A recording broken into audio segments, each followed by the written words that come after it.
Hi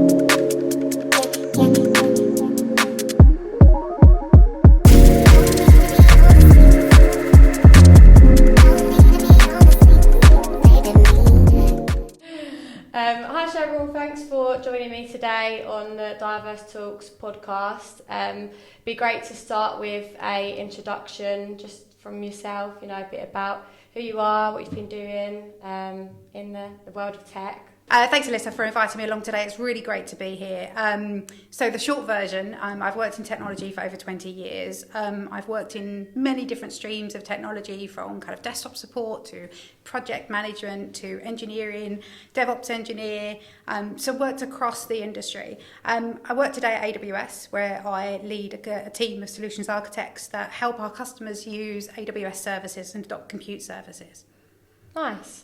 And I know that you took a pretty unconventional path into tech, so can you tell me a bit more about that and kind of how you navigated your way through the industry?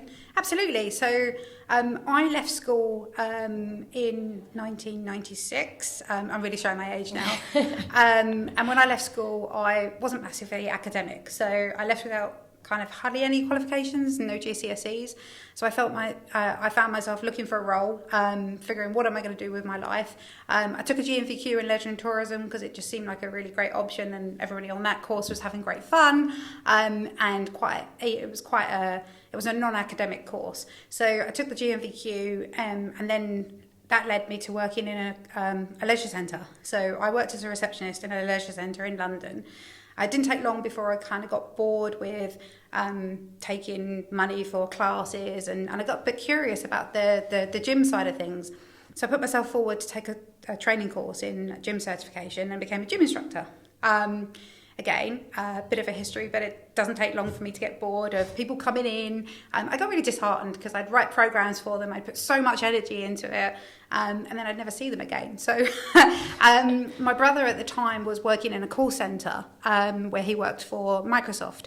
And this was just based down the road from us. And he said, this company are looking for people to come in and kind of take customer calls and transfer them to kind of tech support. I was like, that sounds great. He said, I was working for a company called Apple. And I was like, Apple, never heard of them, didn't come from a tech background, had no idea. So went along for the interview and I got the job. So using my experience as a receptionist, kind of moving to a receptionist working for Apple. That trend came along again, and I found myself really curious to when the customers would call up and they had a problem with their machine. This is also the same person on my first day. I had no idea how to switch the computer on.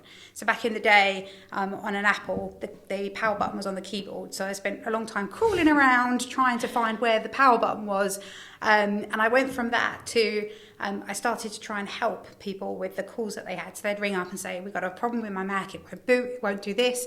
And I was like, I'd heard some of the kind of support guys talking. I was like, I can have a crack at this. Mm-hmm. So I started asking people what their problems were, and I started fixing things. And then I got a call from my manager saying, can I have a word? Nobody likes to hear that phrase from their boss. And he said, well, actually, we've listened to some of your calls. We think actually you're quite good at this, and you're quite natural to working with the customers and identify their problems. So they put me through the training, and I became technical support for Apple. And at the time, I think I was coming up to 19, and I found myself in a position where I was pregnant, and Apple were relocating to Ireland, and I wasn't in a position to leave with them. So I took redundancy from working for Apple. I took a little bit of time out to have my son. I say a little time, it was just a couple of months. And then a friend rang me and said, we've got this job as an IT manager working for an advertising agency. And I was like, well, I'm nowhere near ready for taking on the responsibility of that.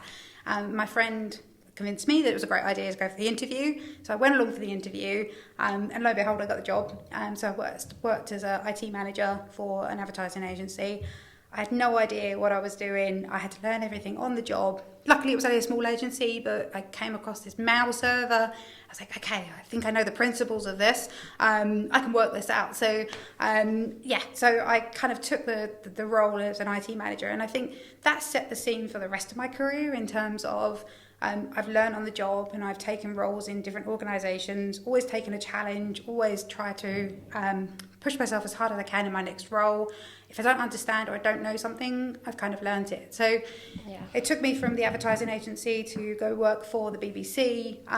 Again, actually, I owe my brother a drink, because, again, he put me in contact with the BBC, who were looking for support staff, who were looking after the desktop machines in the BBC office. So I went along for the interview, got that job, and then started to learn more about technology. Because I'd worked for Apple, it gave me a slight advantage, because there was a lot of Macs within the BBC, and they didn't have much Mac support. So I leveraged this for a couple of my career moves, taking on kind of desktop support, third line support for Macs, and working with Apple products. I've taken roles as project manager and delivered quite big projects. Worked for News International, left News International to go work for a startup.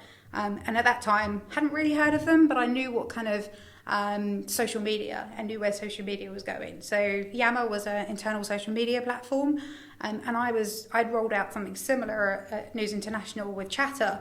I was like, there's something here, this could be a really great opportunity. So I went there to work as a solutions architect and look after kind of their London office, and then grow their offices around the world. I'd only been there 6 months, and then I found myself, we were going through an acquisition, and it was very exciting. I had no idea who was acquiring us until I kind of was asked to go out to Seattle, and then, it worked out that we'd been acquired by Microsoft. So it's a great journey, kind of transitioning from tiny startup where everything, like yourself here, we walk around the office today, from a small office of individuals to kind of a large organisation like Microsoft. And then kind of in my career at Microsoft, as we were going through the acquisitions, again, kind of using that experience I had in the past working with Apple technology, I was able to help some of the acquisitions they were going through, because they looked very similar to what the stack we were using at Yammer as we were acquired by Microsoft. So I was working with LinkedIn and Skype and kind of helping the acquisitions. At that time, we found ourselves in a situation where we were looking after the technology team, kind of the IT demands for the company. But joining Microsoft, they already had that function, so we became more of a shadow IT department. So I took the team and I said, look, let's do something different. What about kind of internal tools? Let's look at the development platform. Let's look at the CI/CD. There's nobody really looking after it in this space. So I built the team and took their expertise, and they were great. They retrained themselves. They thrived on the opportunity to try something new. So I ended up building out the internal development and engineering organisation within Yammer. And then I found myself in a position where Microsoft decided they were going to close the Skype office and move us over to either San Francisco or Seattle. At that point, my children were in school, couldn't leave school, so had the opportunity to either take redundancy or move to those locations. So I took the redundancy, but actually at the same time found myself taking a role at HSBC. A similar thing, no idea what I was signing up for when I joined, knew that I was going to be looking after, similar to what I did at Microsoft, kind of looking after the CI/CD platform and the developer tooling. And again, just had to kind of stretch myself and learn as much as I possibly could. So I said I'd give you the short version, not really a short version, but from there, I've just grown and taken on management roles and found myself here at AWS on a different side of it. So I've been used to being the customer, adopting the services from AWS and Azure. Now I find myself on the other side, working with customers and using that experience to help them on their journey, as I would have been from a customer perspective. Yeah, no, it's amazing, and it's really inspiring to hear like different kind of avenues you can take into the technology industry, as opposed to just going to university, getting a degree, getting straight into tech, because I feel like it can open up so many more doors for other women as well, to know that you've got to where you are from a very unconventional path that a lot of people probably don't even think that they can take. So definitely really encouraging, I think, and it's important to shine a light on people like you who have navigated your career in the way that you have, because it means that other people can ultimately do same thing. So it's been a slog, and if anybody would say, well, I'm going to give up university and I'm just going to go straight into a job, and is that really the right thing for you to do? I think everyone's got their own journey. But for me, because of the fact that I felt that I've always said that because I didn't have a degree and I didn't have the qualifications, I felt that I've had to overprove myself. I've got to the point where I've probably proven myself enough, but there's still a part of me that says I have to keep continuing to kind of prove myself and that I have the ability to do this job.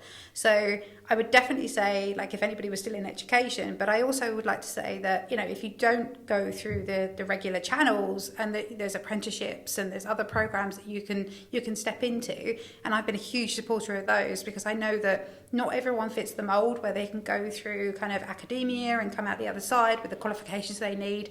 I think it's finding the right path for you.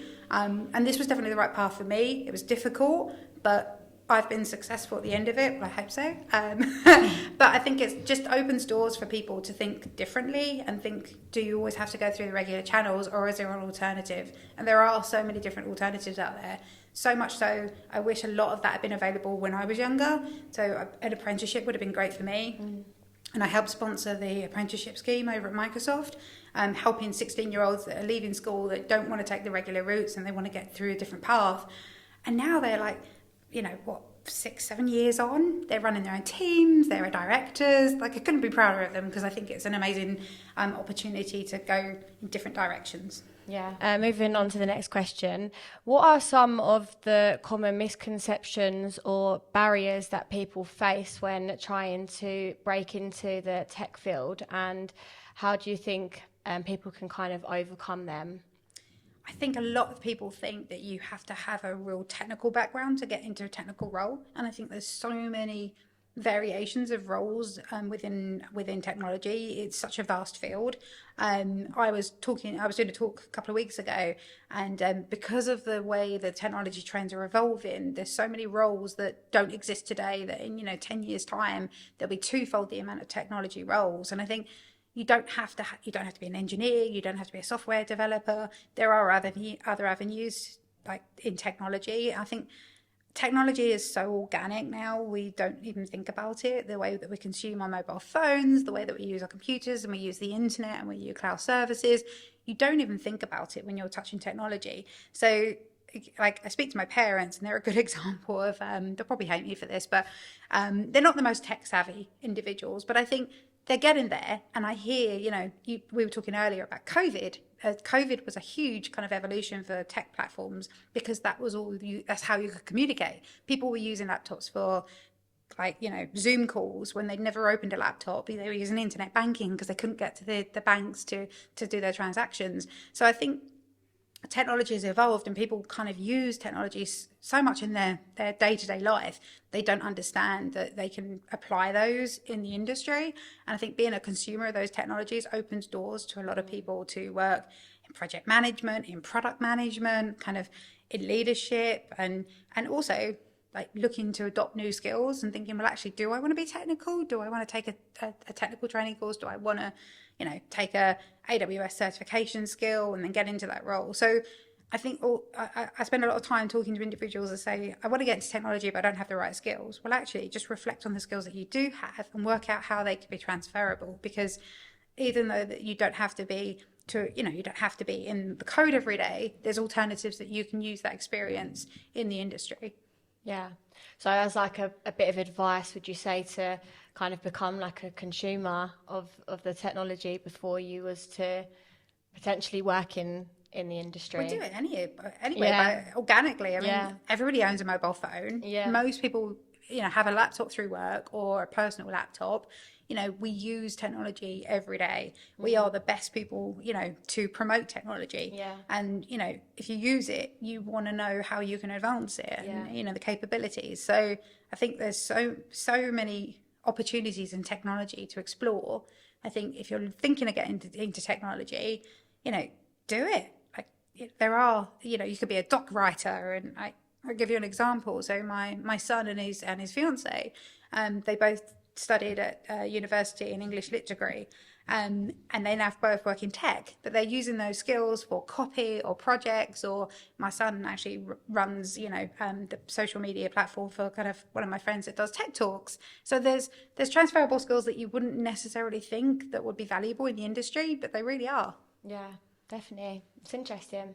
So, as a woman who's obviously navigated your career within technology, what advice would you give to other women who are trying to do the same? I think it's a lot better than it used to be. I think technology has been like historically quite a hard avenue to take. My career spans over 20 years. And I think the landscape looked very different back then. It was less acceptable for a woman to be in a technology role. I would get a lot of people that would make assumptions about me that, they'd walk into a room and they direct their questions around kind of operations and admin to me, even if I was leading the meeting. But I think there's still those stigmas that still exist today. And I think we need to be crushing those barriers to get more women into technology, because I just think it's unjustified. I think there's enough women in the industry that we do a great job, and I do a lot of work with kind of showcasing the cool work that we do, and women in engineering roles, women in tech roles. I'd love it to be a thing that we're not talking about anymore, that we've kind of moved on from that, and but we're still talking about it today, and I still find myself in the minority in a room sometimes. At AWS, we do a great amount of promotion around kind of culture and diversity. I'm involved with the AWS Cloud Women Initiative. We run events, we run mentoring programs. I think a lot of organizations are trying to improve things, and I know a huge amount of my friends that have gone on to create their own startups because they understand that there's a gap in the market. And they're trying to bridge that gap and make it easier for women to transition into these roles. But I think it's much better than it was. There isn't as much stigma as there used to be, and it was very difficult. Like, I as an IT manager, people would ring up and ask to speak to the IT manager. When I answered the phone, they're like, "No, can I speak to the IT manager, not his EA?" And I'm like, "No, you're talking to the IT manager." And I think that shouldn't exist, right? And I think the statistics are that a lot of women leave technology roles, and I think we need to understand why. There's a lot of unconscious bias, and it is unconscious. So unconscious bias training is huge with organisations, and I've been with quite a few organisations that run training because we all make assumptions, and the word unconscious is that you don't know you're doing it. So I think we need more people to kind of speak up when they see bad behaviour and call it out. And I think we just need to be more supportive in the community. Yeah. And do you think, looking at the kind of like numbers of like women in technology, I speak to a lot of people that kind of think it stems from education. Do you think there's a lot more we can do within like the education system? I mean, I suppose if we're looking at it now from like 20 years ago, like we've definitely come a long way. Like you said, if there was like the apprentice programs there is now when you started, it might have been a completely different journey for you. But do you think there's more like we can do when it comes to education or, I guess anything when it kind of encourage girls more so to get into tech? Yeah, absolutely. And I think because there are different avenues that you can take to get into roles, I think, yes, we want more women to study STEM at school. And, I speak a lot of schools, kind of trying to encourage them to get, what's the cool stuff about working in tech? What's the other areas that you can get involved in? And I think if we can, as I mentioned earlier, tech is organic. Our 6-year-olds, our 3-year-olds, they're using technology. They understand it far more than, the older generation that's still coming to terms with kind of using technology. I think there is a great opportunity to lean in and bring them on the journey, but also building those different pathways. So not just building a pathway, which is you go through, you study computer science, building those other avenues through programs like, the apprenticeship scheme and GAD schemes and things like that, giving them a way to get into technology, but also having really great role models. I think it's really important to have people in organisations that look like you and represent you, and that's kind of across diversity groups, not just like gender, but it shows people that they can work for those organisations, and you want people to inspire, the youngsters of today. One of my team went in recently to speak to his daughter's school about kind of the cool stuff that he does. And he works with some really cool customers. He's got some really great stories. And the kids were really invigorated. They really wanted to learn more. And I think that's what we need to do. We need to inspire young minds to think, actually, how could I be the next, I don't know, startup CEO, or having those great ideas and building on them. But we need to set those seeds early, and we need to encourage specifically women kind of through those academic steps to keep them in the game. We don't want them being the only woman in the computer science team at university, and then they step out because they just feel like they're in the minority. Yeah. We want more kind of allies in that space for them. So there is so much that still could be done, and I think we're making great strides. We're just kind of not where we need to be right now. Yeah. I've always been quite big on the saying, like, you can't be what you can't see. So I think that visual role models are so important, like especially within this industry, and for like younger girls and women to see, to actually realise that they can take that path as well. Do you think on the note of like education, like organisations maybe should be doing more to try and drive more awareness within the education system, so that younger people are more aware of the industries that, tech being one for girls, for example? Yeah, I think a natural evolution has led us to a point where education in school is better than it used to be. So my experience at school was I think you're too young to know this, but maybe some of the listeners will remember this, but kind of the turtle, where you used to plot and you used to write, code to make the turtle go around the piece of paper. And that was it.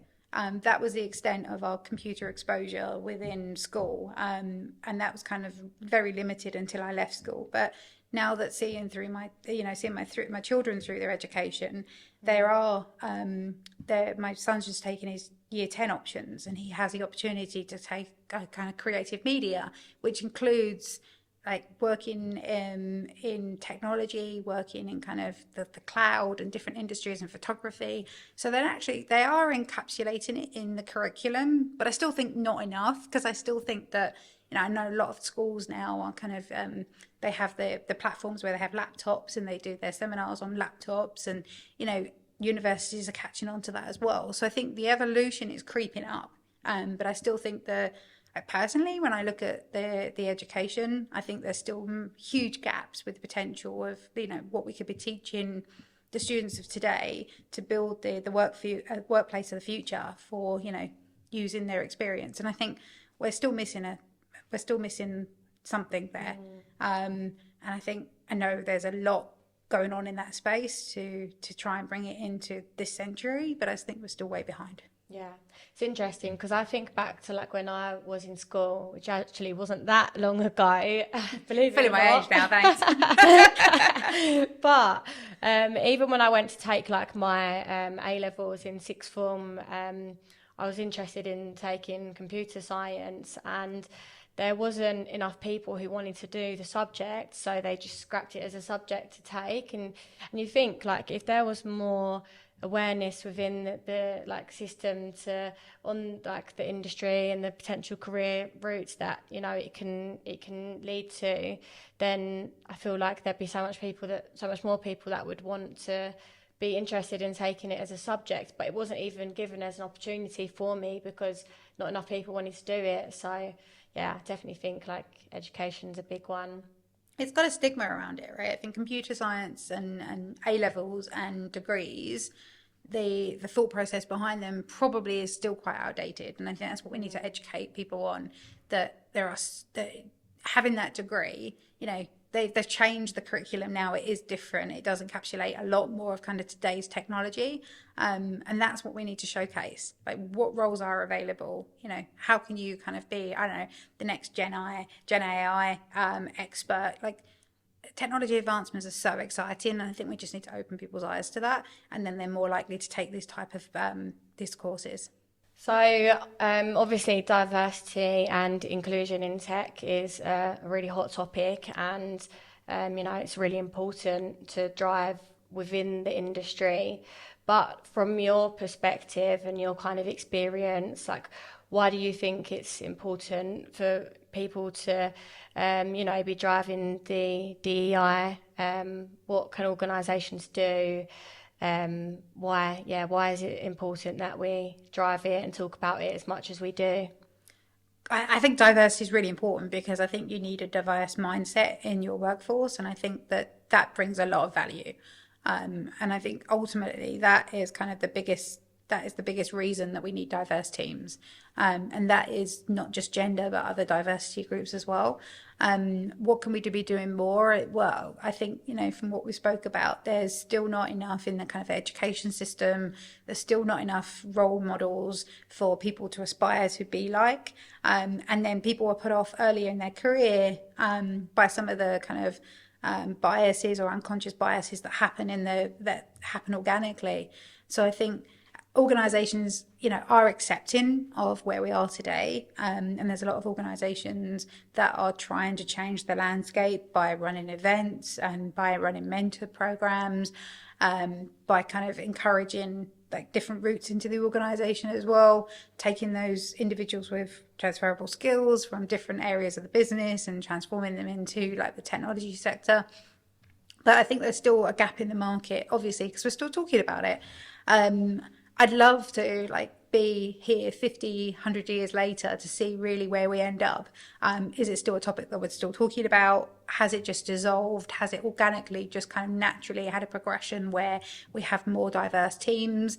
But I think it's really important that we do have that diversity of thought in our organizations, because we can't build products for customers if we don't have people representing the builders to represent what our customers are like. So that diversity of thought is really important. So what are some concrete steps that organisations can take to, I guess, improve internal diversity? What strategies can they work on? What can they do to improve the overall diversity within the organisation? I think first of all is understand the problem within their organisation. Is it a problem? Is it not a problem? You can't fix something until you know what you're trying to fix. So organisations need to look and reflect internally on what their organisation looks like. And then they can build KPIs and goals, and they can set themselves objectives. What are we trying to fix? What is it that we want to do? What do we want to bring to our organisation?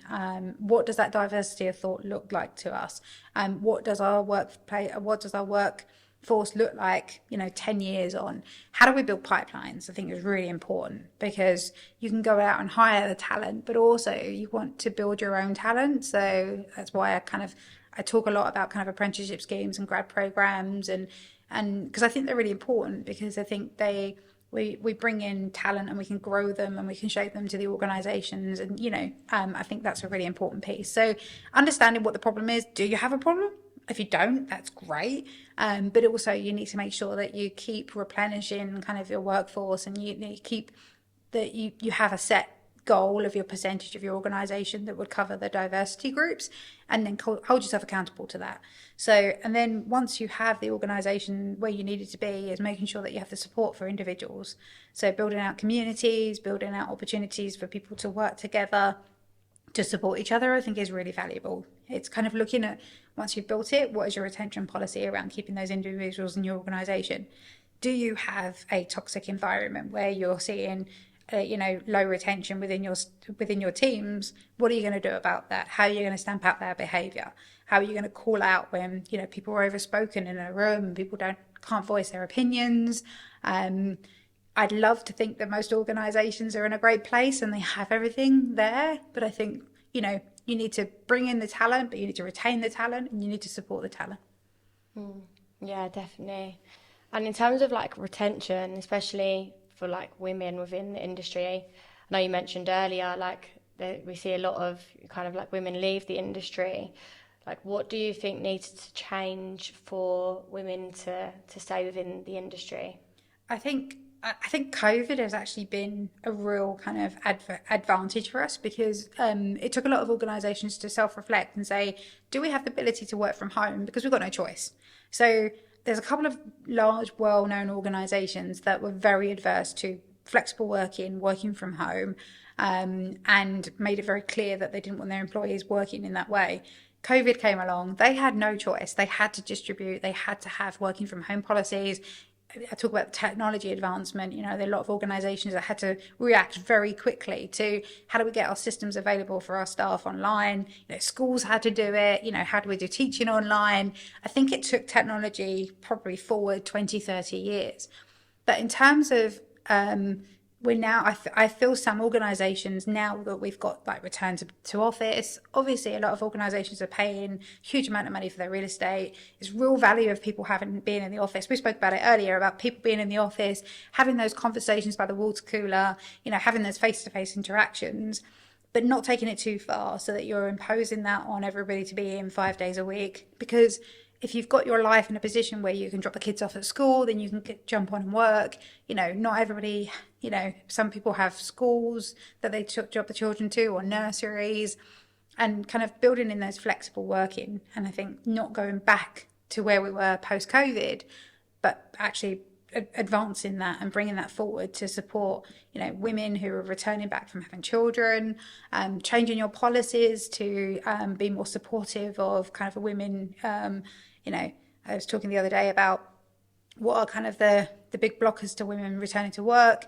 Women return to work and they don't have the ability to, like have that time to spend with their children, but also the facilities available. I don't know if they, if they're breastfeeding, that sort of thing. These are all the conversations that don't really happen within organisations. Yeah. And what happens if you are a returning mother, you're still breastfeeding, you need to express like what facilities are still available. It's kind of a bit of a taboo. People don't want to talk about it, but actually a lot of women will say, well, actually, can I return to work? I find myself in this situation, I don't feel comfortable. So I think policies are a big thing around retention. And even if a woman's planning to have a child, what are the policies around maternity leave and support? I think kind of retaining people, keeping them in the workplace, you need to have an incentive to keep them there. One, supportive, and then policy is a big piece of that as well. So imposter syndrome is something that I've spoken about a lot of people, and I feel like women especially, it's something that they face a lot within the tech industry. So I'd like a bit of advice from you. Like, how have you come over any imposter syndrome that you've felt? Like, what advice would you give to women facing, or men, anyone who might be facing imposter syndrome, like within the industry? Yeah, it's funny you talk about that actually, because I have so many conversations with women and men about imposter syndrome. And I ran an event and we had equal amount of men and female talking about imposter syndrome. I don't think it's something that's just isolated to women. I think a lot of people feel imposter syndrome. And recently I was talking at a conference with some individuals I met there, and they were like, who are you? And I gave them like the lowdown of kind of how I got into my career, and they were like, you don't suffer imposter syndrome, you are an imposter. And I was like, yeah, I am an imposter, because the fact that I've not walked into every job fully equipped to do the role, I've had to do a lot of learning, and I'm the first person to admit that. But I think everyone feels it and it's natural, and everyone feels that they're not equipped enough to do their role. They've got an amount of learning they need to do. I think it's normal to feel imposter syndrome at points in your life. You're never going to feel comfortable, but I think you just need to become comfortable with being uncomfortable. Because if you want to push yourself, you could be in one job for 15, 20 years and never feel that, because you know your job inside out, you know the organisation inside out. But I think if you want to progress, you need to push yourself outside of your boundaries and outside of your comfort zone, and you have to allow yourself to feel that discomfort, because that's how you grow. That's, I remember the first time I stood on stage, I was like, nobody wants to listen to me. What have I got to say? So I spoke really quickly just to get it over and done with, because I was like, well, nobody really wants to listen to me. I don't know why I'm here, so I'll just speak really quickly and then nobody can understand me. So yeah, I think I felt it so many times in my career where I've stepped into a room and I don't feel fully equipped to have the conversation. I still feel it today, but I think that is what keeps you going and keeps you alert. And it keeps you curious. I think you need to learn. So it's okay to feel it, and it's okay to recognize it, right? And I think everybody feels it at some point in their career, but I think it's quite normal. And if you didn't feel it, then you're too comfortable. You need to push yourself out of the comfort zone. Yeah, it's like that quote, if you feel like you're the smartest one in the room, then leave. And it's so true. Like, if you don't feel like you're challenged, then you probably aren't growing. And it's good to be in those environments. Like, there's positives out of feeling that way. So what resources or support networks have you found helpful in your career? And like, what would you advise to others maybe looking for the same? I was actually speaking to one of my mentees recently, and I think I can't have that conversation without talking about mentors, mentorship programs, and sponsorship, which are two very different things. A mentor is somebody who can help you in your point of your career at that point in time, or they can have a longer term relationship. But finding somebody that you aspire to, somebody that you think is in a position where they could add some value to your career, it's great to have a mentor. If you don't have one, find yourself a mentor. I don't think it's a great idea that it's within your leadership, so it can't be your boss or your boss's boss. It's really great to find somebody in an industry or within the organisation that you feel that you can have an open conversation with. Most mentorship programs kind of start with an introduction call. Is there chemistry between you? Do you feel that you can be quite open with that individual? I've worked with quite a few mentees through my career, and I've had mentors as well. And they just make you think differently about things, especially if you're speaking to somebody who's not in your initial kind of leadership sphere, then it allows you to kind of explore other areas, think differently, think outside of the box, challenge you, and also take that kind of 10,000 foot view and say, well, actually, are you a bit short-sighted in what you're doing here? Have you thought about doing this? And that's kind of an exercise that I do a lot with my mentees, to think about things differently and kind of, figure out what they want from their career. How can they push themselves out of their comfort zones? How can they push themselves and expand those boundaries? And then equally, being a mentor can also be really valuable. I learn so much from my mentees about different industries, makes me think differently. I think about things as well. So that's been huge for me throughout my career. And then the other part is, I'd be nowhere today in my career if I hadn't had the sponsorship of senior stakeholders or peers. So many people have kind of advocated for me when I'm not in a room. Oh, actually, Cheryl will be really great at running this project. Cheryl will be great to run this program, whatever it might be. And then they've come to me as, well, actually, somebody's been speaking about you. They've put you forward for this, be it a job. My friend who kind of advocated for me to get the IT manager role. My career growth and change of roles has been somebody contacting me and say, I've heard about you through my network. So I think that having that sponsorship, and that's not something you can go out and say, will you be my sponsor? That's something that organically has to grow. You're building a relationship, you're earning trust with those individuals that they feel that they can advocate for you. So if you're working somewhere, you can't go out and ask somebody to be your sponsor, but they're relationships that you need to nurture and you need to grow.